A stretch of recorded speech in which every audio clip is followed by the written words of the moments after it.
പ്രിയ വിദ്യാർത്ഥികളെ, management of cooperatives എന്ന വിഷയത്തിലെ മറ്റൊരു പ്രധാനപ്പെട്ട ക്ലാസ്സിലേക്ക് ഏവർക്കും സ്വാഗതം. കഴിഞ്ഞ ക്ലാസ്സിൽ ക്രെഡിറ്റ് മൂവ്മെന്റിനെ കുറിച്ചായിരുന്നു നമ്മൾ പറഞ്ഞത്. അതിൽ ഒരുപാട് കാര്യങ്ങൾ നമ്മൾ കഴിഞ്ഞ ക്ലാസ്സിൽ സംസാരിച്ചു കഴിഞ്ഞു. അതുമായി ബന്ധപ്പെടുത്തിയിട്ടുള്ള മറ്റു ചില ടോപ്പിക്കുകളാണ് ഇന്നത്തെ ക്ലാസ്സിൽ ഉൾപ്പെടുത്തിയിട്ടുള്ളത്. അപ്പോൾ ഈ ക്ലാസ് മുഴുവനായി കാണുക. ഈ ഒരു ചാനലിലെ വീഡിയോ ആദ്യമായിട്ടാണ് നിങ്ങൾ കാണുന്നതെങ്കിൽ സബ്സ്ക്രൈബ് ചെയ്യുക. അതുപോലെ തന്നെ തൊട്ടടുത്ത് കിടക്കുന്ന ബെൽ ബട്ടൺ ക്ലിക്ക് ചെയ്തുകൊണ്ട് നോട്ടിഫിക്കേഷൻ ഓൾ എന്ന് സെറ്റ് ചെയ്തും വെക്കുക. നമുക്ക് നമ്മുടെ ഇന്നത്തെ ക്ലാസ്സിലേക്ക് കടക്കാം.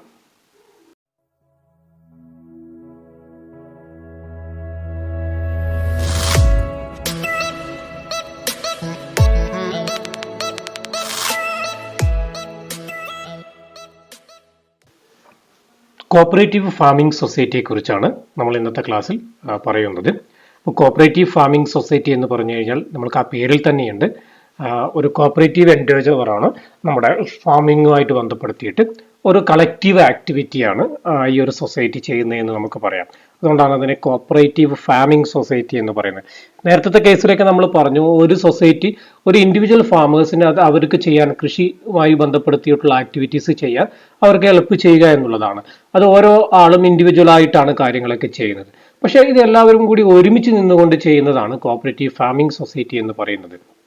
അപ്പോൾ നമുക്കറിയാം, ആ ഒരു small farmers of villages who either own land or merely cultivate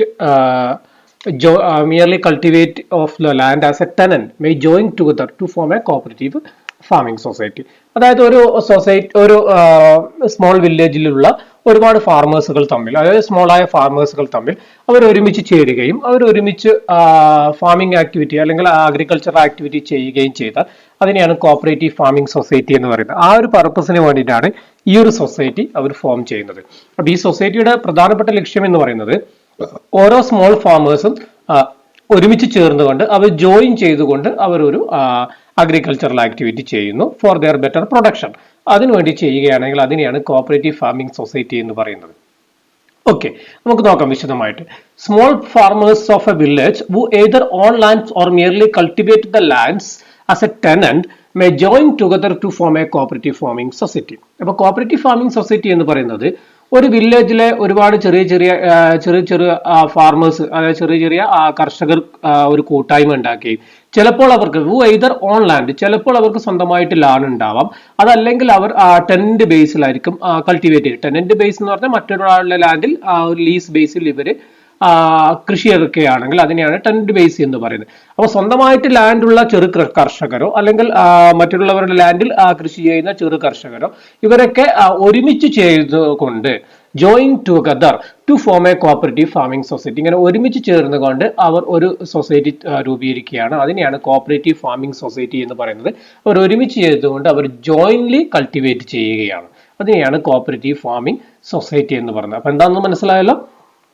ചെറു കർഷകരെല്ലാം ചേർന്നുകൊണ്ട്, സ്വന്തമായിട്ട് ലാൻഡ് ഉള്ളവരും അതില്ലാത്തവരും ഒരുമിച്ച് ചേർന്നുകൊണ്ട് അവർ ഒരു കൂട്ടായ്മ ഉണ്ടാക്കി അതിൽ ഒരുമിച്ച് അവർ ജോയിന്റിലായിട്ട് അവർ കൾട്ടിവേറ്റ് ചെയ്യുകയാണെങ്കിൽ അല്ലെങ്കിൽ അവർ അഗ്രികൾച്ചറൽ ആക്ടിവിറ്റി ചെയ്യുകയാണെങ്കിൽ that society is called a cooperative farming society. Then അപ്പൊ ഇതിന്റെ പ്രത്യേകത എന്താ? അപ്പൊ ഇങ്ങനെ അവർ ഒരുമിച്ച് ചേർന്നുകൊണ്ട് ചെയ്യുമ്പോൾ അതിന് ഒരുപാട് തരത്തിലുള്ള ഗുണങ്ങളുണ്ട്. അപ്പോൾ ഈ പറയുന്ന അതൊന്നാണ് അവൈലബിലിറ്റി ഓഫ് ലാർജർ റിസോഴ്സസ്. ഈ ഓരോ വ്യക്തികളിൽ നിന്നുള്ള റിസോഴ്സസ് അവൾക്ക് ഒരുമിച്ച് ചേർത്തുകൊണ്ട് ചെയ്യാൻ പറ്റും. അപ്പോൾ there is a scope of availability of larger resources. അതുകൊണ്ട് തന്നെ അവർക്ക് ലാർജർ റിസോഴ്സസ് ഉണ്ടാവാം. അതുപോലെ തന്നെ increase the yield per acre of land. അവർ ഒരുമിച്ച് ചെയ്യുന്നതുകൊണ്ട് എല്ലാവരുടെ എഫിഷ്യൻസിയും വരുന്നതുകൊണ്ട് തന്നെ ചിലപ്പോൾ അവിടെ എന്തുണ്ടാവാം, പ്രൊഡക്ഷൻ വർദ്ധിപ്പിക്കാനുള്ള സാധ്യതയുണ്ട്. അതുപോലെ തന്നെ to introduce a modern method of cultivation. ഈ പറഞ്ഞ മോഡേൺ മെത്തേഡ് ഓഫ് കൾട്ടിവേഷൻ ഒക്കെ ഇവർക്ക് ഇൻട്രൊഡ്യൂസ് ചെയ്യാൻ വേണ്ടി പറ്റും. ഈ സൊസൈറ്റിയിലൂടെ അവർക്ക് മോഡേൺ മെത്തേഡ് ഓഫ് കൾട്ടിവേഷൻ ഉപയോഗിക്കാൻ വേണ്ടി പറ്റും. അതുപോലെ തന്നെ ഇതുവഴി അവരുടെ സ്റ്റാൻഡേർഡ് ഓഫ് ലിവിങ് അവർക്ക് വർദ്ധിപ്പിക്കുവാൻ വേണ്ടി പറ്റും.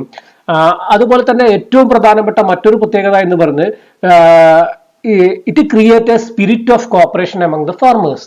അവർ ജോയിൻ ചെയ്യുന്നതുകൊണ്ട് തന്നെ അവരെന്താ ഒരു സ്പിരിറ്റ് ഉണ്ടാവും, അവരുടെ ഒരു കോപ്പറേഷൻ ഉണ്ടാവും എന്ന് നമുക്ക് പറയാൻ വേണ്ടി പറ്റും. Okay, the introduction of mission and latest technology other features. അപ്പൊ ഇങ്ങനെ ഒരുമിച്ച് ചേർന്നുകൊണ്ട് ഒരു സൊസൈറ്റി ആക്കുന്നതുകൊണ്ട് തന്നെ അവർക്ക് എന്താ പറയുക, ഒരു ലേറ്റസ്റ്റ് ആയ മിഷൻ അല്ലെങ്കിൽ ലേറ്റസ്റ്റ് ആയ ടെക്നോളജി ഇൻട്രൊഡ്യൂസ് ചെയ്യാൻ വേണ്ടി പറ്റും. ഓരോ വ്യക്തികളും സെപ്പറേറ്റ് ആയിട്ട് കൃഷി ചെയ്യുമ്പോൾ അവർക്ക് ചിലപ്പോൾ ലേറ്റസ്റ്റ് ആയ ടെക്നോളജി അറിയണമെന്നില്ല, അതുപോലെ തന്നെ അവർക്ക് ഹൈലി മെക്കനൈസ്ഡ് മെഷീൻ വാങ്ങാൻ പറ്റണമെന്നില്ല. പക്ഷെ ഒരു സൊസൈറ്റിയുടെ കീഴിലാണ് ഇങ്ങനെ ഒരുമിച്ച് ജോയിൻ ടുഗദർ ആയിട്ട് അവർ ചെയ്യുമ്പോൾ ആ സൊസൈറ്റിയിലൂടെ അവർക്ക് പുതിയ പുതിയ ടെക്നോളജി അവർക്ക് ലഭ്യമാകും, അതുപോലെ തന്നെ പുതിയ പുതിയ മിഷനറി അവർക്ക് ലഭ്യമാകും. അപ്പൊ അത് മറ്റൊരു പ്രത്യേകതയായിട്ട് നമുക്കത് പറയാം. അതുപോലെ തന്നെ lower cost of production and higher productivity. നമുക്കറിയാം ലോവർ കോസ്റ്റ് ഓഫ് പ്രൊഡക്ഷൻ, ഇവർ ഒരുപാട് ലാൻഡുകൾ എടുത്തുകൊണ്ട് ഒരുമിച്ച് കൊണ്ടാണ് അവർ പ്രൊഡക്ഷൻ നടത്തുന്നത്. അതുകൊണ്ട് തന്നെ നമ്മൾ വാങ്ങുന്ന റോ മെറ്റീരിയൽ, അതുപോലെ തന്നെ നമ്മൾ ഉപയോഗിക്കുന്ന സാധനങ്ങൾക്ക് വളങ്ങൾ, ഇതെല്ലാം നമുക്ക് ഒരു ബണ്ടിലായിട്ട് വാങ്ങുമ്പോൾ തന്നെ അവിടെ ലോ കോസ്റ്റ് ഓഫ് പ്രൊഡക്ഷൻ ആയിരിക്കും. അതുപോലെ തന്നെ ഒരുമിച്ച് ഒരുപാട് ആളുകൾ ചെയ്യുന്നതുകൊണ്ട് തന്നെ പെട്ടെന്ന് തന്നെ നമ്മൾക്ക് പ്രൊഡക്ഷൻ നടത്തുവാൻ വേണ്ടി പറ്റും. അതുപോലെ തന്നെ അതുമായിട്ട് മെറ്റീരിയലിന്റെ ഒക്കെ ബണ്ടിലായിട്ട് നമ്മൾ വാങ്ങുന്നതുകൊണ്ട് തന്നെ ലാർജ് ഏക്കർ ആയതുകൊണ്ട് തന്നെ നമുക്ക് അതിന്റെ കോസ്റ്റ് കുറക്കാൻ വേണ്ടി പറ്റും. അതേപോലെ തന്നെ ഹയർ പ്രൊഡക്ടിവിറ്റി ഉണ്ടാക്കാൻ പറ്റും, കാരണം ലേറ്റസ്റ്റ് ടെക്നോളജി നമുക്ക് ഉപയോഗിക്കാം. ഹൈലി മെക്കനൈസ്ഡ് അല്ലെങ്കിൽ ഹൈലി പറയുന്നുണ്ട് ലേറ്റസ്റ്റ് ടെക്നോളജി ഉണ്ടാക്കിയ മിഷനറി ഒക്കെ നമുക്ക് ഇവിടെ ഉപയോഗിക്കാൻ വേണ്ടി പറ്റും. അപ്പൊ അത്തരം സാഹചര്യങ്ങളിൽ നമ്മുടെ കോസ്റ്റ് ഓഫ് പ്രൊഡക്ഷൻ എന്ന് പറയുന്നത് നമുക്ക് വളരെ ലോ ആയിട്ട് നിർത്തുവാനും, അതുപോലെ തന്നെ അതർ സൈഡ് ഹയർ പ്രൊഡക്ടിവിറ്റി, നമ്മുടെ പ്രൊഡക്ടിവിറ്റി വർദ്ധിപ്പിക്കുവാനും വേണ്ടി നമുക്ക് പറ്റുകയും ചെയ്യും. അതുപോലെ തന്നെ എലിമിനേഷൻ ഓഫ് മിഡിൽ മെൻ, അത് ഇടനിലക്കാരനെ നമുക്ക് ഇവിടെ ഒഴിവാക്കാൻ വേണ്ടി പറ്റും. കാരണം നമ്മൾ സൊസൈറ്റിയും അതിലെ മെമ്പേഴ്സുമാണ് ഇവിടെ ചെയ്യുന്നത്, അവിടെ ഇടനിലക്കാരന്റെ ആവശ്യമില്ല. അതുപോലെ തന്നെ ഇവിടെ ഉണ്ടാക്കുന്ന പ്രോഡക്റ്റ് സൊസൈറ്റി ഉപയോഗിച്ചുകൊണ്ട് നമ്മുടെ മാർക്കറ്റ് ചെയ്യാൻ വേണ്ടി പറ്റും. മാർക്കറ്റിംഗ് ഫെസിലിറ്റി നമുക്ക്, അതുപോലെ തന്നെ വെയർ ഹൗസിംഗ് ഫെസിലിറ്റി ഒക്കെ നമുക്ക് ഇവിടെ ചെയ്യാൻ പറ്റും. ബിക്കോസ് ഇത് എന്ന് പറയുന്നത് അസോസിയേഷൻ ഓഫ് സ്മോൾ ഫാർമേഴ്സ് ആണ്. അവരുടെ തന്നെ പ്രശ്നങ്ങളാണ് ഇവിടെ കാണുന്നത്, അവർ തന്നെയാണ് ആ കാര്യങ്ങളൊക്കെ ചെയ്യുകയും ചെയ്യുന്നത്. അപ്പൊ അവിടെ നമുക്ക് ഒരു ഇടനിലക്കാരനെ നമുക്ക് ഇവിടെ എന്ത് ചെയ്യാൻ പറ്റും, എലിമിനേറ്റ് ചെയ്യാൻ വേണ്ടി പറ്റും, അല്ലെങ്കിൽ അവോയ്ഡ് ചെയ്യാൻ വേണ്ടി പറ്റും. Then promotion of thrift and economy resulting from better social and moral values. അത് ബെറ്റർ വർക്ക്, എന്താ പറയുക, ബെറ്റർ ലിവിങ് ഉണ്ടാകും അവിടെ.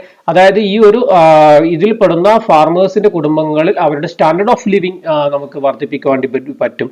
അതുപോലെ തന്നെ അവരുടെ ഇടയിൽ ഒരു സെൽഫ് ത്രിഫ്റ്റ്, അതുപോലെ economic result better social and moral values, social വാല്യൂസും അതുപോലെ തന്നെ മോറൽ വാല്യൂസ് ഒക്കെ നമുക്ക് ഉണ്ടാക്കാൻ വേണ്ടി പറ്റും. കാരണം നമ്മൾ എല്ലാവരും ഒരുമിച്ച് നിന്നുകൊണ്ടാണ് ഇത്തരത്തിലുള്ള കാര്യങ്ങൾ ചെയ്യുന്നത്. അപ്പോൾ അവിടെ എന്തുണ്ടാവാം, ഒരു കോപ്പറേഷൻ ഉണ്ടാവാം. അതൊരു സോഷ്യൽ വാല്യൂയിലേക്കും ഒരു മോറൽ വാല്യൂയിലേക്കും പോകാൻ വേണ്ടി പറ്റും. അതുപോലെ തന്നെ ത്രിഫ്റ്റ് ഉണ്ടാവാം. ഈ പറഞ്ഞ കാര്യങ്ങൾ സെൽഫ് ത്രിഫ്റ്റ്, ഇതൊക്കെ നമുക്ക് അവിടെ ഫോളോ ചെയ്യാൻ വേണ്ടി പറ്റുമെന്ന് നമുക്ക് പറയാൻ വേണ്ടി പറ്റും. ഓക്കെ, അപ്പൊ ഇതാണ് ഒരു കോപ്പറേറ്റീവ് ഫാമിംഗ് സൊസൈറ്റി എന്താണെന്നും. അപ്പൊ cooperative farming society in simple words is a associations or join together by the small farmers of a villages. അങ്ങനെ ജോയിൻ ടുഗദർ ചെയ്തുകൊണ്ട് they done their agricultural activity by jointly, agricultural activity joint ആയിട്ട് ചെയ്തുകൊണ്ട് അവർ ചെയ്യുകയാണെങ്കിൽ അത്തരം സൊസൈറ്റികളാണ് cooperative farming society എന്ന് പറയുന്നത്. അപ്പോൾ അവിടെ നമുക്ക് അവർക്ക് ലേറ്റസ്റ്റ് ടെക്നോളജി, ലേറ്റസ്റ്റ് മെഷീൻ, അതുപോലെ തന്നെ ലാർജർ റിസോഴ്സസ് കിട്ടും. അതുപോലെ തന്നെ ലാർജ് സ്കെയിൽ ആയിട്ട് അവർക്ക് ഫാമിംഗ് ആക്ടിവിറ്റി ചെയ്യാൻ വേണ്ടി പറ്റും. ഒരുപാട് ആൾക്കാരും ഒരുപാട് ലാൻഡ് ഉണ്ടായത് കൊണ്ട് തന്നെ. അതുപോലെ തന്നെ increase the yield per acre of land, അവരുടെ ഓരോ ലാൻഡിനുള്ള ഏക്കർ അനുസരിച്ച് അവർക്ക് അവരുടെ ഈൽഡ് വർദ്ധിപ്പിക്കാൻ വേണ്ടി പറ്റും. അതുപോലെ തന്നെ ഈ പറയുന്ന മോഡേൺ മെത്തേഡ് അവർക്ക് ഉപയോഗിക്കാൻ വേണ്ടി പറ്റും. അത് സ്റ്റാൻഡേർഡ് ഓഫ് ഇതൊക്കെ അവരുടെ സോഷ്യൽ വാല്യൂ, കൾച്ചറൽ വാല്യൂ, അതുപോലെ തന്നെ മോറൽ വാല്യൂ ഒക്കെ ഇൻക്രീസ് ചെയ്യും. അവരുടെ സ്റ്റാൻഡേർഡ് ഓഫ് ലിവിങ് ഇൻക്രീസ് ചെയ്യും. ഈ പറയുന്ന രീതിയിലൊക്കെ അവർക്ക് നല്ല രീതിയിലേക്ക് മാറുവാൻ വേണ്ടി പറ്റും. അതാണ് കോപ്പറേറ്റീവ് ഫാമിംഗ് സൊസൈറ്റി കൊണ്ട് അർത്ഥമാക്കുന്നത്. ഓക്കെ, ഇനി എന്തൊക്കെ ടൈപ്സ് ആണ് കോപ്പറേറ്റീവ് ഫാമിംഗ് സൊസൈറ്റി ഉള്ളത്? The cooperative farming society of different types, there are അതായത് 4 കാറ്റഗറീസ് ആയിട്ടാണ് അതിന്റെ കോപ്പറേറ്റീവ് ഫാമിംഗ് സൊസൈറ്റി നമ്മൾ തരംതിരിക്കുന്നത്. അതിൽ നമ്മൾക്ക് നോക്കാം. ഒന്ന് better farming society. First one better farming society, then better farming, അതായത് cooperative better farming society. Then second one cooperative joint farming society. Then third one cooperative tenant farming society. The fourth and last one cooperative collective farming society. ഇത്രയുമാണ് cooperative farming സൊസൈറ്റിയെ കുറിച്ച്. അപ്പോൾ cooperative farming society എന്താണെന്ന് ഞാൻ വിശദമായി പറഞ്ഞു കഴിഞ്ഞു. ഇനി അതിൽ ക്ലാസിഫിക്കേഷൻ ആണ് പറഞ്ഞത്. They classified into 4 broad classification. First one cooperative better farming, the joint farming, tenant farming, collective farming. അപ്പോൾ നമുക്ക് നോക്കാം ഓരോന്നും. അപ്പോൾ അതിൽ ബെറ്റർ ഫാമിംഗ് എന്ന് പറഞ്ഞു കഴിഞ്ഞാൽ it means it formed to improve the agriculture by adopting better methods of cultivation. അതായത് ബെറ്റർ ഫാമിംഗ് എന്ന് പറഞ്ഞു കഴിഞ്ഞാൽ ഇവിടെ നമ്മുടെ അഗ്രികൾച്ചറൽ ആക്ടിവിറ്റി ഒരു ബെറ്റർ മെത്തേഡിലേക്ക് മാറ്റാൻ വേണ്ടിയിട്ട് സൊസൈറ്റി ഹെൽപ്പ് ചെയ്യുന്നതാണ് ബെറ്റർ ഫാമിംഗ് എന്ന് പറയുന്നത്. ആ ബെറ്റർ മെത്തേഡ് എന്ന് പറയുന്നത് ബെറ്റർ മെത്തേഡ് ഓഫ് പ്രൊഡക്ഷൻ കൊടുക്കും, അതുപോലെ തന്നെ ബെറ്റർ സീഡ്സ് കൊടുക്കും.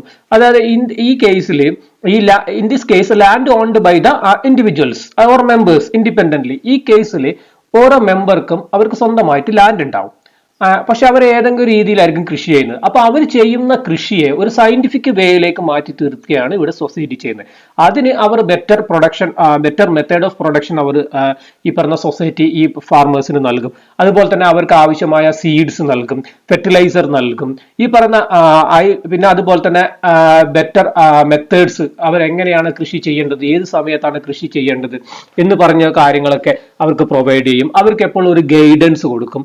അപ്പൊ അങ്ങനെ ഗൈഡൻസും അതുപോലെ തന്നെ ബെറ്റർ പ്രൊഡക്ഷനും ബെറ്റർ സീഡ്സും ഇതൊക്കെ പ്രൊവൈഡ് ചെയ്യും സൊസൈറ്റി ഈ പറഞ്ഞ ഇൻഡിവിജ്വൽ ഫാർമേഴ്സിന് പ്രൊവൈഡ് ചെയ്യും. അവർ അവരുടെ സ്വന്തം സ്ഥലത്ത് തന്നെ സ്വന്തമായിട്ട് അവർ എന്ത് ചെയ്യും, ഫാമിംഗ് ആക്ടിവിറ്റി ചെയ്യും. അത്തരം സൊസൈറ്റികളെയാണ് ബെറ്റർ ഫാമിംഗ് സൊസൈറ്റി എന്ന് പറയുന്നത്, കോപ്പറേറ്റീവ് ബെറ്റർ ഫാമിംഗ് സൊസൈറ്റി എന്ന് പറയുന്നത്. In this case, the society supplies better seeds, implements, etc. to the members for improving their agricultural activities. This case, the society may also undertake joint processing, grading and marketing and other agricultural produce of the members. അപ്പോൾ ഈ കേസിൽ ഇവിടെ ഈ better ഫാമിംഗിൽ സ്വന്തമായിട്ട് ഭൂമി ഒരാൾക്ക് വേണം. അയാൾ സ്വന്തമായിട്ട് അയാളുടെ കൃഷിയിടത്തിൽ കൃഷി ഇറക്കുമ്പോൾ അതിനാവശ്യമായ എല്ലാ സഹായവും സഹകരണവും ആര് കൊടുക്കും? സൊസൈറ്റി കൊടുക്കും. അതായത് ബെറ്റർ പ്രൊഡക്ഷൻ മെത്തേഡ് പറഞ്ഞു കൊടുക്കും, അവർക്ക് സീഡ്സ് കൊടുക്കും, ഫെർട്ടിലൈസർ കൊടുക്കും, അവർ എന്തൊക്കെയാണ് അവർ കൃഷി ചെയ്യാൻ പറ്റുന്നത്, അതുപോലെ തന്നെ അതിന്റെ ഒരു സ്റ്റഡി പ്ലാനൊക്കെ തയ്യാറാക്കി ആ പ്ലാനൊക്കെ അവർക്ക് കൊടുക്കും, ഈ പറഞ്ഞ ഫാർമേഴ്സിന് കൊടുക്കും. അവർ സ്വന്തമായിട്ട് അവരുടെ കൃഷിയിടത്തിൽ അവരെന്ത് ചെയ്യും? കൃഷി ചെയ്യും. ഇനി അങ്ങനെ കൃഷി ചെയ്ത് കഴിഞ്ഞാലും അത് ഗ്രേഡ് ചെയ്യാനും അതുപോലെ തന്നെ അത് മാർക്കറ്റ് ചെയ്യാനുള്ള ഫെസിലിറ്റിയും കൂടി ആര് കൊടുക്കും? ഇത്തരത്തിലുള്ള സൊസൈറ്റി കൊടുക്കും. ആ സൊസൈറ്റിയാണ് കോപ്പറേറ്റീവ് ബെറ്റർ ഫാമിംഗ് സൊസൈറ്റി എന്ന ഒന്നാമത്തെ society. Then second one joint farming. Joint farming. In this case, the ownership of the land is retained by the individual members, but they pool their individual plot into enable joint cultivation. ഇവിടെ നേരത്തെ പറഞ്ഞ പോലെ തന്നെ ഫാർമേഴ്സിന് തന്നെയായിരിക്കും ആ ഒരു land ownership എന്ന് പറയുന്നത്. അവരുടെ ഉടമസ്ഥയിലുള്ള ലാൻഡിൽ തന്നെയാണ് കൃഷി ചെയ്യുക. പക്ഷെ എന്ത് ചെയ്യും? ഓരോ ഫാർമേഴ്സും അവരുടെ ലാൻഡ് എന്ത് ചെയ്യും? പൂൾ ചെയ്യും. അതായത് അവർ ഓരോരുത്തരും അവരുടെ ഇൻഡിവിജ്വൽ പ്ലോട്ട് ജോയിൻ ടുഗദർ ആക്കും. എന്നിട്ട് അവർ ഒരു പ്രദേശത്തെ അടുത്തടുത്ത് കിടക്കുന്ന പ്രദേശത്തെ എല്ലാവരും കൂടി ഒരുമിച്ച് അവർ കൃഷി ഇറക്കുകയാണ്. അതിനെയാണ് ജോയിന്റ് ഫാമിംഗ് എന്ന് പറയുന്നത്. അപ്പോൾ they pool their individual plot to enable joint cultivation. എല്ലാവരും ഒരുമിച്ച് കൾട്ടിവേറ്റ് ചെയ്യാൻ വേണ്ടിയിട്ട് അവരെല്ലാവരും ആ പറയുന്ന ഓരോ ഇൻഡിവിജ്വൽ ലാൻഡും അവർ പൂൾ ടുഗദർ, അവരത് പൂൾ ഒരുമിച്ച് ഇറക്കിക്കൊണ്ട് അവരെല്ലാവരും കൂടി അതിൽ എന്തിറക്കും? കൃഷി ഇറക്കും. അങ്ങനെ the society manage the cultivation and the members are paid daily wages for the labour contributed them. അപ്പൊ ഇവിടെ ചെയ്യുന്ന എന്താ? ലാൻഡ് എന്ന് പറയുന്നത് ഫാർമറിന്റെ തന്നെയാണ്. അപ്പോൾ ഒരു പ്രദേശത്തെ ഒരുപാട് ഫാർമേഴ്സ് അവരുടെ ലാൻഡ് ഒക്കെ ഒരുമിച്ച് ചേർത്തത് അവർ ഒരേ സമയത്ത് കൃഷി ഇറക്കുക. അവർ ഒരു കളക്റ്റീവ് ആക്ടിവിറ്റി പോലെ അതിൽ കൃഷി ഇറക്കുകയും ആ കൃഷി ഇറക്കാൻ ആവശ്യമായ എല്ലാ ഫെസിലിറ്റിയും ആര് കൊടുക്കും? ഈ സൊസൈറ്റി കൊടുക്കും. ജോയിന്റ് ഫാമിംഗ് സൊസൈറ്റി കൊടുക്കും. അതിനാവശ്യമായ സീഡ്, അതിനാവശ്യമായ മെഷീൻ, ഈ പറഞ്ഞ കാര്യങ്ങളെല്ലാം അവർ കൊടുക്കും. എന്നിട്ട് അതിൽ ഈ പറയുന്ന ഫാർമേഴ്സ് തന്നെ അവരത് പണിയെടുക്കുകയും ചെയ്യും. അങ്ങനെ പണിയെടുക്കുന്നവർക്ക് എന്ത് കൊടുക്കും? they get wages. അവർക്ക് ഡെയിലി വേജസ് പേ ചെയ്യുകയും ചെയ്യും. അങ്ങനെ ജോയിന്റ് ഫാമിംഗ് കളക്റ്റീവ് കൾട്ടിവേഷനെയാണ് കോപ്പറേറ്റീവ് ജോയിന്റ് ഫാമിംഗ് സൊസൈറ്റി എന്ന് പറയുന്നത്. അങ്ങനെ ചെയ്യുന്ന സൊസൈറ്റിയാണ് കോപ്പറേറ്റീവ് ജോയിന്റ് ഫാമിംഗ് സൊസൈറ്റി എന്ന് പറയുന്നത്. അപ്പോൾ ഇവിടെ ശ്രദ്ധിക്കേണ്ട കാര്യം, ഇവിടെയും ലാൻഡ് ആരുടെ ഉടമസ്ഥയിലാണ്? ഫാർമേഴ്സിന്റെയാണ്. പക്ഷെ ഈ പറഞ്ഞ എല്ലാവരുടെ ലാൻഡും ഒരുമിച്ചാക്കിക്കൊണ്ട് അവർ ഒരേ സമയത്ത് അതിലെന്ത് ചെയ്യുന്നു? കൃഷി ഇറക്കുകയും അത് സൊസൈറ്റിയുടെ നേതൃത്വത്തിൽ കൃഷി ഇറക്കുകയും അതിനാവശ്യമായ എല്ലാ ഫെസിലിറ്റിയും സൊസൈറ്റി പ്രൊവൈഡ് ചെയ്യുകയും അതിൽ വർക്ക് ചെയ്യുന്ന അതിൽ പണിയെടുക്കുന്ന ഫാർമേഴ്സിന് വേജസ് കൊടുക്കുകയും ചെയ്യും സൊസൈറ്റി. അപ്പൊ ഇവിടെ ഈ പറഞ്ഞ ഈ എല്ലാ കാര്യങ്ങളും, അതായത് ചിലപ്പോൾ വേണമെങ്കിൽ ഔട്ട്സൈഡ് ലേബർ ഫോഴ്സ് വേണമെങ്കിലും സൊസൈറ്റി ഉപയോഗിക്കാം. ചിലപ്പോൾ അവിടുത്തെ ഫാർമേഴ്സിന് തന്നെ പറ്റുന്നില്ലെങ്കിൽ, വേറെ എന്തെങ്കിലും രീതിയിൽ പറ്റുന്നില്ലെങ്കിൽ ഔട്ട്സൈഡിലുള്ള സോഴ്സസിനും കൂടി ആരും ഉപയോഗിക്കും? ഈ സൊസൈറ്റി ഉപയോഗിക്കും. അതിനനുസരിച്ച് അവർക്ക് കൊടുക്കും. അങ്ങനെ അവസാനം ഈ പറയുന്ന produce obtained from the pooled land is sold by the society. അങ്ങനെ ഈ പറയുന്ന ഈ ലാൻഡിൽ നിന്നൊക്കെ ഉണ്ടാക്കിയ പ്രൊഡ്യൂസേഴ്സ് അല്ലെങ്കിൽ പ്രോഡക്റ്റ് ആര് സോൾഡ് ചെയ്യും? സെയിൽസ് നടത്തും? ഈ പറഞ്ഞ ജോയിന്റ് ഫാമിംഗ് സൊസൈറ്റി സെയിൽസ് നടത്തുകയും അതിന്റെ പ്രോഫിറ്റ് എന്ത് ചെയ്യും, ആ പ്രോഫിറ്റ് ഉപയോഗിച്ച് സെയിൽസ് നടത്തിയിട്ടുള്ള ആ പ്രോഫിറ്റ് ഉപയോഗിച്ച് ഈ പറയുന്ന എല്ലാ എക്സ്പെൻസും, അതായത് അതിൽ പണിയെടുക്കുന്ന ഔട്ട്സൈഡിൽ നിന്ന് വന്ന പേഴ്സൺ ആണ്, അവർക്ക് സാലറി കൊടുക്കും, അല്ല വേജസ് കൊടുക്കും. അതുപോലെ തന്നെ അതിൽ അവിടെ തന്നെ ഫാർമേഴ്സ് പെർഫോം ചെയ്താൽ അവർക്ക് വേജസ് കൊടുക്കും. അങ്ങനെ എല്ലാ എക്സ്പെൻസ് മീറ്റ് ചെയ്തതിനു ശേഷം നെറ്റ് പ്രോഫിറ്റ് ഉണ്ടാവും. അത് എന്ത് ചെയ്യും, ഈ പറയുന്ന മെമ്പേഴ്സിന് ഡിവൈഡ് ചെയ്ത് കൊടുക്കും. ഏതൊക്കെ മെമ്പേഴ്സ് ആണ് ഈ ഒരു ആക്ടിവിറ്റീസിൽ ഉണ്ടായത് അവർ ഡിവൈഡ് ചെയ്യുന്നത് ഓൺ ദ ബേസിസ് ഓഫ് അല്ലെങ്കിൽ in proportion to the wages earned by them. ഓരോരുത്തരും എത്രയാണ് വേജസ് കിട്ടിയത്, അപ്പൊ അതിന് വേജസ് കിട്ടിയത് മീൻസ് അപ്പൊ എത്ര പണിയെടുത്തതെന്നോ അതിനർത്ഥം. അപ്പൊ അങ്ങനെ അതിനനുസരിച്ച് അവർക്ക് എന്ത് ചെയ്യും, ആ നെറ്റ് പ്രോഫിറ്റ് എന്ത് ചെയ്യും, അവർ ഡിവൈഡ് ചെയ്ത് കൊടുക്കുകയും ചെയ്യും. അതുപോലെ തന്നെ ഇതിൽ ഓൺ ചെയ്യുന്ന, അതായത് ആരുടെ ലാൻഡാണ് ഇതിൽ നമ്മൾ ചെയ്യുന്നത്, ആരുടെ ലാൻഡിലാണ് ഈ വർക്ക് ചെയ്യുന്നത്, ആ ലാൻഡിൽ വർക്ക് ചെയ്യുന്ന അവർക്ക് എന്ത് കൊടുക്കും, ഒരു സ്മോൾ പെർസെൻറ്റേജ് ഓഫ് ഡിവിഡൻഡും കൂടി ഈ കേസിൽ കൊടുക്കുകയും ചെയ്യും. ഓക്കെ, അടുത്ത ടൈപ്സ് എന്ന് പറയുന്നത് കോപ്പറേറ്റീവ് ടെനന്റ് ഫാമിംഗ് ആണ്. Cooperative tenant farming. In this case the land is owned by the society. The society divide the land into a small plots and lease them to its members for cultivation. Each member should pay a reasonable rent for the use of the land. അപ്പോൾ cooperative tenant farming എന്ന് പറയുകയാണെങ്കിൽ in this case the land owned by the society. അപ്പോൾ ഇവിടെ ഈ land എന്ന് പറയുന്നത് സൊസൈറ്റിയുടെ കീഴിലാണ്, സൊസൈറ്റിയാണ് അതിന്റെ ഓണർഷിപ്പ് എന്ന് പറഞ്ഞത്. സൊസൈറ്റി ലാൻഡ് ആർക്ക് കൊടുക്കുന്നു, ഈ പറഞ്ഞ ഫാർമേഴ്സിന്. ഈ ലാൻഡിനെ ഡിഫറെന്റ് പ്ലോട്ടുകളായിട്ട് തരംതിരിച്ചുകൊണ്ട് ഓരോ പ്ലോട്ടുകളും ഓരോ ഫാർമേഴ്സിന് വേണ്ടി കൃഷി ചെയ്യാൻ വേണ്ടി കൊടുക്കുന്നു. അങ്ങനെ ആ ലാൻഡ് കൊടുക്കുന്നതുകൊണ്ട് തന്നെ ഫാർമേഴ്സ് അതിൽ കൃഷി ചെയ്യുന്നതുകൊണ്ട് തന്നെ അവർ റീസണബിൾ റേറ്റ് ഓഫ് റെന്റ് ആർക്ക് കൊടുക്കണം, സൊസൈറ്റിക്ക് കൊടുക്കണം. ഇനി അങ്ങനെ ആ പറയുന്നതിൽ കൃഷി ചെയ്യുകയും, അപ്പോൾ കൃഷി ചെയ്യാൻ ആവശ്യമായ സീഡ്, അതുപോലെ തന്നെ എക്യുപ്മെന്റ്, ഈ പറഞ്ഞ എല്ലാ സഹായങ്ങളും ആര് നൽകുന്നു, സൊസൈറ്റി നൽകുകയും ചെയ്യുന്നു. അങ്ങനെ ഫാർമേഴ്സ് അവിടെ കൃഷി ചെയ്യുകയും ചെയ്യുന്നു. അങ്ങനെ കൃഷി ചെയ്തതിന് ശേഷം അതിൽ കിട്ടുന്ന പ്രോഫിറ്റ് ഈ പറഞ്ഞ മെമ്പേഴ്സിന് ഡിവൈഡ് ചെയ്ത് കൊടുക്കുന്നു on the base of proportion of the rent paid by them. അതായത് എങ്ങനെ കൊടുക്കുന്നു, അതായത് ഓരോ ഫാർമേഴ്സ് റെന്റ് കൊടുക്കുമല്ലോ. അപ്പോൾ റെന്റ് കൊടുക്കുന്നത് എങ്ങനെയായിരിക്കും, അവർക്ക് കിട്ടുന്ന ലാൻഡിനനുസരിച്ച്. അപ്പോൾ ആ റെന്റ് കൊടുക്കുന്നതിന് ബേസിൽ ആ പ്രോഫിറ്റ് എന്ത് ചെയ്ത് ഡിവൈഡ് ചെയ്തിട്ട് ആ മെമ്പേഴ്സിന് കൊടുക്കുകയും ചെയ്യും. അപ്പോൾ ഇവിടെ എന്താ ചെയ്യുന്നത്, സൊസൈറ്റി ലാൻഡ് ഓൺ ചെയ്യുകയും ആ ലാൻഡിനെ ഡിഫറെന്റ് പ്ലോട്ടുകളായിട്ട് തരംതിരിക്കുകയും അത് ആർക്ക് കൊടുക്കുന്നു, ഈ ഫാർമേഴ്സിന് കൾട്ടിവേറ്റ് ചെയ്യാൻ വേണ്ടി ആ ലാൻഡ് കൊടുക്കുകയും ചെയ്യുന്നു. അങ്ങനെ കൊടുക്കുന്നതിന് പകരമായിട്ട് ഫാർമേഴ്സ് എന്ത് ചെയ്യുന്നു, റീസണബിൾ റേറ്റ് ഓഫ് റെന്റ് സൊസൈറ്റിക്ക് പേ ചെയ്യുകയും ചെയ്യുന്നു. ഇനി ഈ പറയുന്ന പ്രൊഡക്ഷനൊക്കെ നടത്തിയതിനു ശേഷം ഈ പ്രോഡക്റ്റ് ഒക്കെ ആര്, സൊസൈറ്റി വിൽക്കുകയും വിൽറ്റതിന് ശേഷം അതിന്റെ പ്രോഫിറ്റ് ഈ മെമ്പേഴ്സിന് ഡിവൈഡ് ചെയ്ത് കൊടുക്കുകയും ചെയ്യുന്നു. ഡിവൈഡ് ചെയ്യുന്ന on the base of proportion of rent paid by them. അവരെങ്ങനെയാണ് റെന്റ് കൊടുത്തത് അതിനനുസരിച്ച് പേ ചെയ്തതിനനുസരിച്ച് കൊടുക്കുകയും ചെയ്യുന്നു.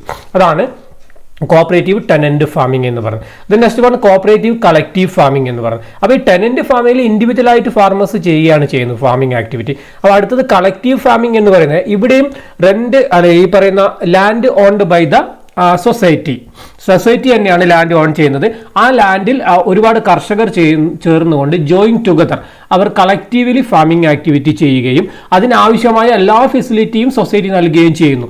അതുപോലെ തന്നെ ഈ സൊസൈറ്റി മാനേജ് ദ കൾട്ടിവേഷൻ. ഈ പറഞ്ഞ എല്ലാ ആക്ടിവിറ്റിയും ആര് മാനേജ് ചെയ്യും, ആര് ഗൈഡ് ചെയ്യും, സൊസൈറ്റി ഗൈഡ് ചെയ്യുകയും ചെയ്യും. അവിടെ ഓരോ വർക്കേഴ്സും എന്ത് ചെയ്യുന്നു, അല്ലെങ്കിൽ ഓരോ ഫാർമേഴ്സും അവിടെ വർക്ക് ചെയ്യുകയും ചെയ്യുന്നു. അങ്ങനെ വർക്ക് ചെയ്യുന്ന ഫാർമേഴ്സിന് എന്ത് കൊടുക്കുന്നു, വേജസ് കൊടുക്കുകയും ചെയ്യുന്നു. വേജസ് കൊടുക്കുകയും അതുപോലെ തന്നെ അതിന് ഒരുപാട് എക്സ്പെൻസ് ഉണ്ട്. ഈ എക്സ്പെൻസ് ഒക്കെ സൊസൈറ്റി മീറ്റ് ചെയ്യുകയും ചെയ്യും. അപ്പോൾ അതിനുശേഷം ഈ പ്രൊഡക്റ്റ് ഉണ്ടാക്കിയതിന് ശേഷം ഈ പ്രൊഡക്റ്റ് ആര് സെയിൽ നടത്തും, സൊസൈറ്റി സെയിൽ നടത്തും. എന്നിട്ട് ഈ പറഞ്ഞ എക്സ്പെൻസ് ഒക്കെ മീറ്റ് ചെയ്ത് അതുപോലെ തന്നെ ബാക്കിയുള്ള പ്രോഫിറ്റ് ആർക്ക് കൊടുക്കും, മെമ്പേഴ്സിന് കൊടുക്കും. എങ്ങനെയാണ് മെമ്പേഴ്സിന് പ്രോഫിറ്റ് കൊടുക്കുക, in proportion to the wages earned by them. അപ്പോൾ എങ്ങനെയാണ് ഓരോ ഫാർമേഴ്സിന് വേജ് കിട്ടിയത് അതിന്റെ ബേസിൽ തന്നെ ഈ പ്രോഫിറ്റ് ഡിവൈഡ് ചെയ്ത് കൊടുക്കുകയും ചെയ്യും. അതാണ് കളക്റ്റീവ് ഫാമിംഗ്. അപ്പോൾ കളക്റ്റീവ് ഫാമിംഗ് എന്ന് പറഞ്ഞു കഴിഞ്ഞാൽ സൊസൈറ്റി ഒരു ലാൻഡ് പ്രൊവൈഡ് ചെയ്യുകയും അതിൽ ഈ പറഞ്ഞ ഫാർമേഴ്സ് ഒക്കെ കളക്റ്റീവ് ആയിട്ടുകൊണ്ട് ഫാമിംഗ് ആക്ടിവിറ്റി നടത്തുകയും ചെയ്യും. അങ്ങനെ ഫാർമേഴ്സിന് വേജസ് കൊടുക്കുകയും ചെയ്യും. ഇനി എല്ലാ ആക്ടിവിറ്റി മോണിറ്റർ ചെയ്യുന്നതും ഗൈഡ് ചെയ്യുന്നതും സൂപ്പർവൈസ് ചെയ്യുന്നതൊക്കെ മാനേജ് ചെയ്യുന്നതൊക്കെ സൊസൈറ്റിയാണ്. അതിന് അവസാനം പ്രൊഡക്റ്റ് ഒക്കെ സൊസൈറ്റി വിൽക്കുകയും ആ വിറ്റ പ്രോഫിറ്റ് ആർക്ക് ഡിസ്ട്രിബ്യൂട്ട് ചെയ്യും, ഈ മെമ്പേഴ്സിന് ഡിസ്ട്രിബ്യൂട്ട് ചെയ്യും on the base of the proportion to the wages earned by them. ഇത്രയുമാണ് കോപ്പറേറ്റീവ് ഫാമിംഗ് സൊസൈറ്റിയെ കുറിച്ച് പറയാനുള്ളത്. ഒന്ന് ബെറ്റർ ഫാമിംഗ് എന്ന് പറഞ്ഞാൽ ഈ പറഞ്ഞ ഫാമിംഗ് ആക്ടിവിറ്റിക്ക് വേണ്ട ബെറ്റർ ഫെസിലിറ്റി പ്രൊവൈഡ് ചെയ്യുകയാണ് സൊസൈറ്റി ചെയ്യുന്നത്. ലാൻഡൊക്കെ ഇൻഡിവിജ്വൽ ലാൻഡിന്റെ ഓണർഷിപ്പ് ഒക്കെ ഫാർമേഴ്സിനാണ്. അതുപോലെ ജോയിന്റ് ഫാമിംഗ് എന്ന് പറഞ്ഞു കഴിഞ്ഞാൽ ഇവിടെയും ഓരോ ഫാർമേഴ്സിനും എന്തുണ്ടാവും, ലാൻഡ് ഉണ്ടാവും. അവരത് ഒരുമിച്ച് ചെയ്തുകൊണ്ട് അവർ ഒരു ജോയിൻ ടുഗദർ ആയിട്ട് അവരെന്ത് ചെയ്യുന്നു, ഈ പറയുന്ന രീതിയിൽ കൃഷി നടത്തുകയും അതിന് ആ ഫെസിലിറ്റിയൊക്കെ ഈ പറഞ്ഞ സൊസൈറ്റി നൽകുകയും ചെയ്യുന്നു. അതിനുശേഷം അതിലുണ്ടാവുന്ന പ്രോഫിറ്റ്, ഈ എക്സ്പെൻസ് ഒക്കെ മീറ്റ് ചെയ്തിട്ടുള്ള പ്രോഫിറ്റ് ഈ പറയുന്ന ഫാർമേഴ്സിന് അവർക്ക് എങ്ങനെയാണ്, അവർക്ക് അതിന് വേജ് കിട്ടും. ആ വേജിന്റെ ബേസിൽ അവർക്ക് ആ പ്രോഫിറ്റ് ഡിവൈഡ് ചെയ്ത് കൊടുക്കുകയും ചെയ്യും. പിന്നെ അതേപോലെ തന്നെ ഈ ലാൻഡ് ഓൺ ചെയ്യുന്ന ആൾക്ക് ഒരു എന്താ പറയണ്ടേ, ഒരു ഷെയർ ഡിവിഡൻഡ് കൊടുക്കുകയും ചെയ്യും. ദെൻ അതുപോലത്തെ ടെനന്റ് ഫാമിംഗ് എന്ന് പറയുമ്പോൾ ഇവിടെ സൊസൈറ്റിയാണ് ഈ ലാൻഡ് ഓൺ ചെയ്യുന്നത്. അതിനുശേഷം ഡിഫറൻറ്റ് പ്ലോട്ടുകളായി തരംതിരിച്ചുകൊണ്ട് ഫാർമേഴ്സിന് കൊടുക്കുകയും ഫാർമേഴ്സ് അതിൽ കൃഷി ചെയ്യുകയും ചെയ്യും. കളക്റ്റീവ് ഫാമിംഗ് എന്ന് പറയുന്നത് ഇവിടെയും ഓണർഷിപ്പ്, ലാൻഡിന്റെ ഓണർഷിപ്പ് സൊസൈറ്റിക്ക് തന്നെയാണ്. ഇവിടെ ഫാർമേഴ്സ് ഒക്കെ കളക്റ്റീവ് ആയതുകൊണ്ട് എന്ത് ചെയ്യും, ഫാമിംഗ് ആക്ടിവിറ്റി ചെയ്യുകയും ചെയ്യും. Okay, that's all the cooperative farming society. ഇനി അടുത്ത topic annual credit limit statement, ACLS എന്ന് പറയും. Annual credit limit statement. ഇത് പേരിൽ തന്നെയുണ്ട് ഇതെന്താണെന്ന്. അപ്പോൾ ഇതൊരു സ്റ്റേറ്റ്മെന്റ് ആണ്. It is prepared by the society or it prepared by the primary agricultural credit society on approval by the committee should be sent to the DCB, that means district cooperative bank. അപ്പോൾ ഇതൊരു statement ആണ്. ഈ statement prepare ചെയ്യുന്നത് primary agricultural credit സൊസൈറ്റിയുടെ secretary ആണ് ഈ statement prepare ചെയ്യുന്നത്. Prepare ചെയ്ത ശേഷം കമ്മിറ്റി അപ്രൂവ് ചെയ്തതിനു ശേഷം ഡിസ്ട്രിക്ട് കോപ്പറേറ്റീവ് ബാങ്കിന് ഇത് സെൻഡ് ചെയ്യുകയും ചെയ്യും. ആ ഒരു സ്റ്റേറ്റ്മെന്റിനെയാണ് ആനുവൽ ക്രെഡിറ്റ് ലിമിറ്റ് സ്റ്റേറ്റ്മെന്റ് എന്ന് പറയുന്നത്. ഇനി എന്താണ് ഈ സ്റ്റേറ്റ്മെന്റ് എന്ന് നമുക്ക് നോക്കാം. ഇത് പ്രിപ്പയർ ചെയ്യുന്ന ആരെന്ന് പറഞ്ഞു, ആർക്കാണ് സെൻഡ് ചെയ്യുന്നതെന്നും പറഞ്ഞു. ഇനി എന്താണ് ഈ സ്റ്റേറ്റ്മെന്റ് എന്ന് ചോദിക്കാം. ഈ പേരിലുള്ള പോലെ തന്നെ ഇതൊരു ക്രെഡിറ്റ് ലിമിറ്റ് സ്റ്റേറ്റ്മെന്റ് ആണ്. അപ്പോൾ ഓരോ വർഷവും DCB ഈ പറയുന്ന പ്രൈമറി അഗ്രികൾച്ചറൽ ക്രെഡിറ്റ് സൊസൈറ്റിയുടെ ഈ പറയുന്ന ഈ ക്രെഡിറ്റ് ലിമിറ്റ് സ്റ്റേറ്റ്മെന്റ് തയ്യാറാക്കാൻ വേണ്ടി പറയും. അപ്പോൾ അങ്ങനെ ആവുമ്പോൾ ഈ പ്രൈമറി അഗ്രികൾച്ചർ ക്രെഡിറ്റ് സൊസൈറ്റി അവിടുത്തെ സെക്രട്ടറി അവർ ഓരോ മെമ്പേഴ്സിന്റെയും ഓരോ വർഷത്തെയും ക്രെഡിറ്റ് ലിമിറ്റ് സ്റ്റേറ്റ്മെന്റ് തയ്യാറാക്കുകയും ചെയ്യും. അതായത് ഓരോ മെമ്പേഴ്സിന് എത്രമാത്രം റിക്വയർമെന്റ് വേണം, ക്രെഡിറ്റ് റിക്വയർമെന്റ് വേണം എന്നുള്ളതിന് തയ്യാറാക്കുകയും അതൊരു സ്റ്റേറ്റ്മെന്റ് ആക്കുകയും അത് DCBയിലേക്ക് സെൻഡ് ചെയ്യുകയും ചെയ്യും. ഇനി ഒരു മെമ്പേഴ്സിന്റെ ക്രെഡിറ്റ് റിക്വയർമെന്റ് എങ്ങനെയാണ് തയ്യാറാക്കുന്നത്, അദ്ദേഹത്തിന്റെ ഈ പറയുന്ന ക്രോപ്പ്, അദ്ദേഹം ഏത് തരത്തിലുള്ള ക്രോപ്പാണ് ഇതാക്കുന്നത്, അതുപോലെ തന്നെ extend of variety of seed, അദ്ദേഹത്തിന്റെ വെറൈറ്റി ഓഫ് സീഡ്, അതുപോലെ തന്നെ nature of land, individual maximum borrowing power, ഓരോ വ്യക്തിക്കുള്ള ഇൻഡിവിജ്വൽ മാക്സിമം ബോറോയിങ് പവർ, ഈ പറയുന്ന കുറെ ഫാക്ടേഴ്സ് കൺസിഡർ ചെയ്തിട്ടാണ് ഒരു മെമ്പേഴ്സിന് എത്രമാത്രം ക്രെഡിറ്റ് റിക്വയർമെന്റ് ആവശ്യമുണ്ട് എന്ന് കണക്കാക്കുന്നത്. അതൊക്കെ ചേർത്തുകൊണ്ട് ഒരു സ്റ്റേറ്റ്മെന്റ് ആക്കുകയും അത് പ്രൈമറി അഗ്രികൾച്ചറൽ കോപ്പറേറ്റീവ് സൊസൈറ്റിയുടെ സെക്രട്ടറി ആ സ്റ്റേറ്റ്മെന്റ് പ്രിപ്പയർ ചെയ്യുകയും അത് കമ്മിറ്റി അപ്രൂവ് ചെയ്തതിനു ശേഷം DCBയിലേക്ക് സെൻഡ് ചെയ്യുകയും ചെയ്യുന്ന സ്റ്റേറ്റ്മെന്റിനെയാണ് ആനുവൽ ക്രെഡിറ്റ് ലിമിറ്റ് സ്റ്റേറ്റ്മെന്റ് എന്ന് പറയുന്നത്. അപ്പോൾ ഈ maximum borrowing power, individual maximum borrowing power എന്ന് പറഞ്ഞാൽ ഒരു വ്യക്തിക്ക് ഒരു കടം കൊടുത്തു കഴിഞ്ഞാൽ അദ്ദേഹത്തെ തിരിച്ചടക്കാനുള്ള കഴിവിനെയാണ് ബോറോയിങ് പവർ എന്ന് പറയുന്നത്. അപ്പോൾ അതൊക്കെ ആ ഫാക്ടറൊക്കെ കൺസിഡർ ചെയ്തുകൊണ്ടാണ് ഒരു വ്യക്തിയുടെ, ഒരു മെമ്പേഴ്സിന്റെ ക്രെഡിറ്റ് റിക്വയർമെന്റ് നമ്മൾ കണക്കാക്കുകയും ചെയ്യുന്നത്. ഓക്കെ, അപ്പോൾ അങ്ങനെ റിക്വയർമെന്റ് കണക്കാക്കി അതൊക്കെ ഒരു സ്റ്റേറ്റ്മെന്റ് ആക്കി സെക്രട്ടറി കമ്മിറ്റിയുടെ അപ്രൂവലിന് ശേഷം ഡിസ്ട്രിക്ട് കോപ്പറേറ്റീവ് ബാങ്കിലേക്ക് സെൻഡ് ചെയ്യും. That statement is called annual credit limit statement എന്ന് പറയും. Then next one credit card. ആ പേരിൽ തന്നെയുണ്ട് ക്രെഡിറ്റ് കാർഡ് എന്താണ്. ഇത് ഒരു ഐഡന്റിറ്റി കാർഡ്, ജസ്റ്റ് ഒരു ഐഡന്റിറ്റി കാർഡ് പോലത്തെ കാർഡാണ്. നമ്മുടെ സാധാരണ ഐഡന്റിറ്റി കാർഡ് പോലത്തെ ഒരു കാർഡാണ്. Identity card issued by the members by the service cooperative society indicating the credit limit sanctioned to them. അതായത് സർവീസ് കോപ്പറേറ്റീവ് ബാങ്ക് ഇഷ്യൂ ചെയ്യുന്ന കാർഡാണ് ക്രെഡിറ്റ് കാർഡ് എന്ന് പറയുന്നത്. അത് ഒരു സാധാരണ ഒരു ഐഡന്റിറ്റി കാർഡ് പോലത്തെയാണ്. അതിൽ എന്തുണ്ടാവും, ഓരോ വ്യക്തിയുടെയും ക്രെഡിറ്റ് ലിമിറ്റ് എത്രയാണ് അദ്ദേഹത്തിന് സാങ്ഷൻ ചെയ്തത്, ക്രെഡിറ്റ് ലിമിറ്റ് എന്ന് സ്പെസിഫൈ ചെയ്ത ഒരു കാർഡാണ് ക്രെഡിറ്റ് കാർഡ് എന്ന് പറയുന്നത്. ഓക്കെ, അതുപോലെ തന്നെ ഇത് നമ്മൾ സാധാരണ പാസ്ബുക്ക് അല്ലെങ്കിൽ റേഷൻ കാർഡിനെ പോലത്തെ ഒരു കാർഡാണ്. ഈ കാർഡുള്ളവർക്ക് പെട്ടെന്ന് തന്നെ ലോൺ ലഭിക്കുകയും ചെയ്യും. ആ കാർഡ് കാണിച്ചാൽ അപ്പോൾ തന്നെ അവർക്ക് ലോൺ ലഭിക്കുകയും ചെയ്യും. അതുപോലെ തന്നെ ഈ കാർഡിൽ എന്തൊക്കെ ഉണ്ടാവും? അതായത് മെമ്പറുടെ പേര്, മെമ്പറുടെ number, shares taken, area of land, crop priced, credit limit, sanction date of repayment etcetera. അതായത് ഒരു വ്യക്തിയുടെ പേര്, അദ്ദേഹത്തിന് മെമ്പർ നമ്പർ, അദ്ദേഹം എത്ര ഷെയർ എടുത്തിട്ടുണ്ട്, അദ്ദേഹത്തിന് എത്ര ഏരിയ ഓഫ് ലാൻഡ് ഉണ്ട്, എത്ര ക്രോപ്പ് റൈസ് ചെയ്തിട്ടുണ്ട്, എത്ര ക്രെഡിറ്റ് ലിമിറ്റ് ആണ് അദ്ദേഹത്തിന് സാങ്ഷൻ ചെയ്തത്, അതുപോലെ തന്നെ റീപേയ്മെന്റിന്റെ ഡേറ്റ് എപ്പോഴാണ്, ഈ പറയുന്ന എല്ലാ കാര്യങ്ങളും അടങ്ങിയ ഒരു കാർഡാണ് ക്രെഡിറ്റ് കാർഡ് എന്ന് പറയുന്നത്. ഈ കാർഡ് ലഭിച്ച മെമ്പേഴ്സിന് എന്ത് ചെയ്യും? അവർക്ക് he can get loan on the spot at the prescribed rate. ഈ കാർഡ് കാണിക്കുമ്പോൾ തന്നെ അവർക്ക് ലോൺ ലഭിക്കുകയും ചെയ്യും. അപ്പോൾ ഈ കാർഡിൽ എത്രമാത്രം ലോൺ ലഭിച്ചിട്ടുണ്ട്, അത് എത്രമാത്രം സാങ്ഷൻ ചെയ്തിട്ടുണ്ട്, അതിൽ എത്രമാത്രം എടുത്തിട്ടുണ്ട്, അതിൽ എത്രമാത്രം റീപേയ്മെന്റ് ചെയ്യാനുണ്ട്, അതിന്റെ ഡേറ്റ്, ഈ പറഞ്ഞ അതായത് details relating to the credit, ആ ക്രെഡിറ്റുമായിട്ട് ബന്ധപ്പെട്ട എല്ലാ ഡീറ്റെയിൽസും ഈ ഒരു കാർഡിൽ സ്പെസിഫൈ ചെയ്തിട്ടുണ്ടാകും. ആ കാർഡിനെയാണ് ക്രെഡിറ്റ് കാർഡ് എന്ന് പറഞ്ഞ് സർവീസ് കോപ്പറേറ്റീവ് സൊസൈറ്റിയാണ് ഇത് അവരുടെ മെമ്പേഴ്സിന് ഇഷ്യൂ ചെയ്യുന്നത്. Okay, then next one Kisan credit card. അടുത്ത ഒരു കിസാൻ ക്രെഡിറ്റ് കാർഡ് എന്ന് പറയും. നേരത്തെ പറഞ്ഞ അതേപോലെ തന്നെയാണ്, ക്രെഡിറ്റ് കാർഡാണ്, അവിടെ സർവീസ് കോപ്പറേറ്റീവ് സൊസൈറ്റിയാണ്. അപ്പോൾ ഇവിടെ കിസാൻ ക്രെഡിറ്റ് കാർഡിന് ഒരു ഫാർമേഴ്സിന് വേണ്ടിയിട്ട് മാത്രമുള്ള ഒരു കാർഡാണ് കിസാൻ ക്രെഡിറ്റ് കാർഡ് എന്ന് പറയുന്നത്. ഇറ്റ് ഇൻട്രൊഡ്യൂസ് 1998 and 1999 1998-99 കാലഘട്ടത്തിലാണ് ഈ ഒരു കാർഡ് ഇൻട്രൊഡ്യൂസ് ചെയ്തത് for the purpose of better access to short term institutional credit to the farmers.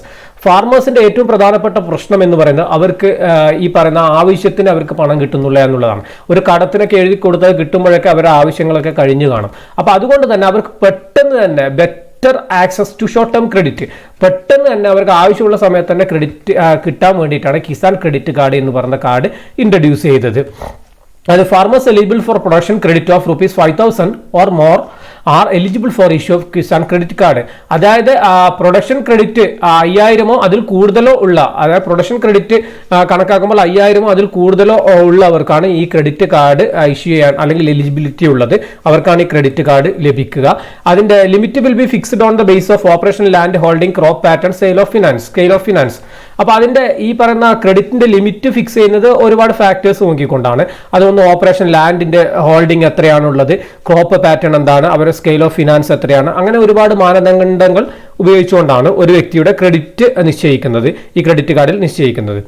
Then card will be valid four 3 years. ഒരു കാർഡ് കിട്ടിയാൽ 3 വർഷത്തേക്ക് അവർക്ക് അത് ഉപയോഗിക്കാൻ വേണ്ടി സാധിക്കുന്നതാണ്. ഇനി ആർക്കാണ് ഈ കാർഡ് കിട്ടുന്നത്? കിസാനാണ് ഈ കാർഡ് കിട്ടുന്നത്, ഫാർമേഴ്സിനാണ് കാർഡ് കിട്ടുന്നത്. എങ്ങനെയാണ് കാർഡ് കിട്ടുക? 5000 അതിൽ കൂടുതലോ അവർക്ക് പ്രൊഡക്ഷൻ ക്രെഡിറ്റ് ഉണ്ടെങ്കിൽ, അതായത് അവർക്ക് അത്ര ഫെസിലിറ്റി ഉണ്ടെങ്കിൽ അതിനനുസരിച്ച് ക്രെഡിറ്റ് കാർഡ് കൊടുക്കും. അത് 3 വർഷത്തെ വാലിഡിറ്റി ഉണ്ട്. Each drawal has to be repaid within 12 months. ഓരോ വിഡ്രോവലിന് ശേഷവും 12 മാസത്തിനുള്ളിൽ എന്ത് ചെയ്യണം? അവരത് തിരിച്ച് അടയ്ക്കുകയും ചെയ്യണം. ഇനി അങ്ങനെ കൃത്യമായിട്ട് തിരിച്ചടക്കുന്നവർക്ക് ഒരു ഇൻസെന്റീവ് ആയിട്ട് അവരുടെ ക്രെഡിറ്റ് ലിമിറ്റ് എന്ത് ചെയ്യുന്നു? ഇൻക്രീസ് ചെയ്യുകയും ചെയ്യുന്നു. അതായത് ഫോർ എക്സാമ്പിൾ അവരുടെ ക്രെഡിറ്റ് ലിമിറ്റ് 10,000 ആണെന്ന് വിചാരിക്കുക. ഒരു വർഷം ലോൺ എടുത്തവർ കൃത്യമായിട്ട് അടച്ചു, അപ്പോൾ അവരുടെ ലിമിറ്റ് ചിലപ്പോൾ 11 12 ആയിട്ട് മാറ്റുകയും ചെയ്യും. അപ്പോൾ അങ്ങനെ നല്ല പെർഫോമൻസ് നടത്തുന്നവർ ഇൻസെന്റീവ് ആയിട്ട് അവർ ക്രെഡിറ്റ് ലിമിറ്റ് ഇൻക്രീസ് ചെയ്യുകയും പിറ്റത്തെ പ്രാവശ്യം എടുക്കുമ്പോൾ അതിനനുസരിച്ച് അവർക്ക് ലോൺ എടുക്കുവാനും പറ്റും. ഇനി security margin rate interest will be as per the RBI guide lines പ്രകാരമുള്ള സെക്യൂരിറ്റിയാണ്, അതുപോലെ തന്നെ മാർജിൻ ആണ്, അതുപോലെ റേറ്റ് ഓഫ് ഇൻട്രസ്റ്റ് ഒക്കെ RBIയുടെ ഗൈഡ് ലൈൻസ് അനുസരിച്ചാണ് ഇത്തരം ക്രെഡിറ്റുകളൊക്കെ നിശ്ചയിക്കുന്നത്. ഇതാണ് ഈ പറയുന്ന കിസാൻ ക്രെഡിറ്റ് കാർഡ് സ്കീം എന്ന് പറയുന്നത്. ഓക്കെ, അടുത്ത നമ്മുടെ ടോപ്പിക്ക് ലീഡ് ബാങ്ക് സ്കീം എന്ന് പറയുന്ന ഒരു ടോപ്പിക്കാണ്. അപ്പോൾ ലീഡ് ബാങ്ക് സ്കീം ആ പേരിൽ തന്നെയുണ്ട്, ലീഡർ ബാങ്ക് ആണ്. അപ്പോൾ നമുക്ക് എന്താണെന്ന് നോക്കാം. അത് introducing the wake up of the nationalization of bank and the extension of banking to the rural areas. അതായത് നാഷണലൈസേഷൻ ഓഫ് ബാങ്കും അതുപോലെ തന്നെ ഈ extension of banking to the rural area. അപ്പോൾ ബാങ്കിങ്ങിന്റെ പ്രവർത്തനം റൂറൽ ഏരിയയിലേക്ക് വ്യാപിപ്പിക്കുക എന്നുള്ള ഒരു ലക്ഷ്യത്തോടു കൂടിയാണ് ലീഡ് ബാങ്ക് സ്കീം എന്ന് പറയുന്ന ഒരു സ്കീം വന്നത്. അപ്പോൾ എന്താണ് ഇത് എന്ന് പറയുന്നത്? The basic aim is that the individual bank should adopt a particular district for its intensive development. അപ്പോൾ ഓരോ ബാങ്കും ഓരോ പർട്ടിക്കുലർ ഡിസ്ട്രിക്റ്റ് അവർ അഡോപ്റ്റ് ചെയ്യുകയാണ്. എന്തിന്? For its intensive development. ആ ഒരു ജില്ലയുടെ ഇൻറ്റൻസീവ് ഡെവലപ്മെന്റിന് വേണ്ടിയിട്ട് ഓരോ ബാങ്കും ഓരോ ജില്ലയും അഡോപ്റ്റ് ചെയ്തുകൊണ്ട് അവിടെ അവരുടെ ബാങ്കിങ് ആക്ടിവിറ്റീസ് ഇൻറ്റൻസീവായ ഡെവലപ്മെന്റിൽ ചെയ്യുന്ന ആ ഒരു സ്കീമിനെയാണ് ലീഡ് ബാങ്ക് സ്കീം എന്ന് പറയുന്നത്. ഫോർ എക്സാമ്പിൾ ഒരു ബാങ്ക് ഒരു ജില്ല തിരഞ്ഞെടുത്തു. ഇനി ആ ജില്ലയിലുള്ള എല്ലാ റൂറൽ ഏരിയയിലെയും പുതിയ പുതിയ ബ്രാഞ്ചുകൾ തുടങ്ങുക, ആ ജില്ലയുടെ പുരോഗമനപരമായ സസ്റ്റൈനബിൾ ഡെവലപ്മെന്റിന് ആവശ്യമായ എല്ലാ സംഭവങ്ങളും ചെയ്തു കൊടുക്കുക എന്നുള്ളതാണ് ഈ ലീഡ് ബാങ്ക് സ്കീം കൊണ്ട് അർത്ഥമാക്കുന്നത്. Lead bank act as A lead bank. അപ്പോൾ ഓരോ ജില്ലക്കും ഓരോ ലീഡ് ബാങ്ക് ഉണ്ടാവും. ആ ലീഡ് ബാങ്ക് ഒരു ലീഡറായിട്ട് ആക്ട് ചെയ്യുകയും അവിടെയുള്ള എല്ലാ കോപ്പറേറ്റീവ് ബാങ്കും അതർ ഫിനാൻഷ്യൽ ഇൻസ്റ്റിറ്റ്യൂഷൻ്റെ എല്ലാവരുടെ ഈ പറയുന്ന ആക്ടിവിറ്റീസ് ഒക്കെ അവർ എന്ത് ചെയ്യും, കോർഡിനേറ്റ് ചെയ്യും. അതിനെയാണ് ലീഡ് ബാങ്ക് എന്ന് പറയുന്നത്. ആ ജില്ലയിൽ ആ ഒരു ലീഡ് ബാങ്ക് ഉണ്ടാവും, ഒരു ലീഡർ ബാങ്ക് ഉണ്ടാവും. ആ ബാങ്ക് ആ ജില്ലയിലെ എല്ലാ കോപ്പറേറ്റീവ് ബാങ്കിനും എല്ലാ ഫിനാൻഷ്യൽ ഇൻസ്റ്റിറ്റ്യൂഷൻ്റെ ആക്ടിവിറ്റീസിനെയും കോർഡിനേറ്റ് ചെയ്തുകൊണ്ട് ആ ഡിസ്ട്രിക്റ്റിൻ്റെ എല്ലാ ഡെവലപ്മെന്റ് ആക്ടിവിറ്റീസും ചെയ്യുകയും ചെയ്യും. Lead bank act as a leader to bring about the coordination of cooperative bank and other financial institution in the district for development of the district. ആ ജില്ലയുടെ പുരോഗമനമായ എല്ലാ കാര്യങ്ങൾക്കും ആ ജില്ലയിലുള്ള എല്ലാ സഹകരണ ബാങ്കുകളെയും ഫിനാൻഷ്യൽ ഇൻസ്റ്റിറ്റ്യൂഷനുകളെയൊക്കെ കോഡീകരിച്ചുകൊണ്ട് അവരുടെ പ്രവർത്തനങ്ങൾ കോഡീകരിച്ചുകൊണ്ട് ആ ജില്ലയുടെ ഡെവലപ്മെന്റിന് വേണ്ടിയിട്ട് പ്രവർത്തിക്കുന്ന ബാങ്കാണ് ലീഡ് ബാങ്ക് എന്ന് പറയുന്നത്, അല്ലെങ്കിൽ ലീഡർ ബാങ്ക് എന്ന് പറയുന്നത്. അത് ഈ ഒരു സ്കീം പ്രകാരമാണ്. Make a quick survey in the district to identify the unbanked areas to prepare a program for branch expansion. അപ്പോൾ ഈ ഒരു ക്വിക്ക് സർവേ തന്നെ നടത്തും. എവിടേക്കാണ് അൺബാങ്ക്ഡ് ഏരിയ, അതായത് ബാങ്ക് ഇല്ലാത്ത എവിടേക്കാണ് നമുക്ക് അവിടെ ബ്രാഞ്ചുകൾ തുടങ്ങാൻ പറ്റുക എന്നീ പറയുന്നുള്ള സർവേ ഒക്കെ ഇവർ നടത്തുകയും ചെയ്യും. Formulate district credit plan. ഇത് പ്രകാരം ഇവർ ഡിസ്ട്രിക്ട് ക്രെഡിറ്റ് പ്ലാൻ തന്നെ തയ്യാറാക്കുകയും ചെയ്യും. അതാണ് ലീഡ് ബാങ്ക് സ്കീം എന്ന് പറയുന്നത്. അപ്പോൾ ഇതിന്റെ ലക്ഷ്യം എന്ന് പറയുന്നത് to provide a banking activity to every rural areas. എല്ലാ റൂറൽ ഏരിയയിലും ബാങ്കിങ് ആക്ടിവിറ്റി ഉണ്ടാക്കുക എന്നുള്ളത്. അതിന് വേണ്ടിയിട്ട് ഓരോ ജില്ലയും അഡോപ്റ്റ് ചെയ്യുകയും ആ ജില്ലയുടെ എല്ലാ തരത്തിലുള്ള ഡെവലപ്മെന്റ് ആക്ടിവിറ്റീസിനും എന്താ പറയണ്ടേ, നേതൃത്വം നൽകുകയും ചെയ്യുകയാണ് ലീഡ് ബാങ്ക് സ്കീം പ്രകാരം. അതുവഴി ഓരോ ജില്ലക്കും ഓരോ ലീഡ് ബാങ്ക് ഉണ്ടാവും, ഒരു ലീഡർ ബാങ്ക് ഉണ്ടാവും. ആ ബാങ്കാണ് അവരുടെ ആ ജില്ലയിലെ എല്ലാ ഫിനാൻഷ്യൽ ഇൻസ്റ്റിറ്റ്യൂഷന്റെയും കോപ്പറേറ്റീവ് ബാങ്കിന്റെയും ആക്ടിവിറ്റി കോർഡിനേറ്റ് ചെയ്യുന്നത് എന്തിനാ? Four the purpose of making the development of that district. ആ ജില്ലയുടെ ബെറ്ററായ ഡെവലപ്മെന്റിലേക്ക് നടത്തുവാൻ വേണ്ടിയിട്ടാണ് ഇങ്ങനെ ചെയ്യുകയും ചെയ്യുന്നത്. അതാണ് ലീഡ് ബാങ്ക് സ്കീം എന്ന് പറഞ്ഞ ടോപ്പിക്. അപ്പോൾ ഇത്രയുമാണ് ഇന്നത്തെ ക്ലാസ്സിൽ നമ്മൾ ഉൾപ്പെടുത്തിയിട്ടുള്ളത്. അപ്പോൾ അടുത്തത് നമ്മൾക്ക് പുതിയൊരു ടോപ്പിക്കിലേക്കാണ് പോകുന്നത്. അപ്പോൾ ഇന്നത്തെ ക്ലാസ്സിൽ നിന്ന് പറഞ്ഞ കാര്യങ്ങളൊക്കെ നിങ്ങൾക്ക് മനസ്സിലായിട്ടുണ്ടാവുമെന്ന് വിചാരിച്ചിരിക്കുന്നു. അപ്പോൾ ഞാനൊന്ന് ചുരുക്കി പറയാം. നമ്മൾ ആദ്യം പറഞ്ഞത് ഫാമിംഗ് സൊസൈറ്റിയാണ്. ഡിഫറെൻറ്റ് ടൈപ്സ് ഓഫ് ഫാമിംഗ് സൊസൈറ്റിയാണ് പറഞ്ഞത്. ബെറ്റർ ഫാമിംഗ്, ടെനന്റ് ഫാമിംഗ്, ഇപ്പോൾ ജോയിന്റ് ഫാമിംഗ്, ഈ പറഞ്ഞ കുറേ ഫാമിംഗ് സൊസൈറ്റിയെ കുറിച്ചാണ് നമ്മൾ ആദ്യം പറഞ്ഞത്. അതിൻ്റെ ഓരോ ഫാമിങ്ങും എന്താണെന്നൊക്കെ പറഞ്ഞു. കോപ്പറേറ്റീവ് ടെനന്റ് ഫാമിംഗ് എന്താണ്, കോപ്പറേറ്റീവ് ജോയിന്റ് ഫാമിംഗ് എന്താണ്, അതുപോലെ തന്നെ കോപ്പറേറ്റീവ് കളക്റ്റീവ് ഫാമിംഗ് എന്താണെന്നൊക്കെ പറഞ്ഞു. അതുപോലെ തന്നെ ക്രെഡിറ്റ് കാർഡ് പറഞ്ഞു, കിസാൻ ക്രെഡിറ്റ് കാർഡ് പറഞ്ഞു, അതുപോലെ തന്നെ ലീഡ് ബാങ്ക് സ്കീമും കൂടി പറഞ്ഞു. അപ്പോൾ ഇത്രയുമാണ് ഇന്നത്തെ ക്ലാസ്. ഇനി നമുക്ക് അടുത്ത ക്ലാസ്സിൽ പുതിയൊരു ടോപ്പിക്കുമായി വീണ്ടും കാണാം.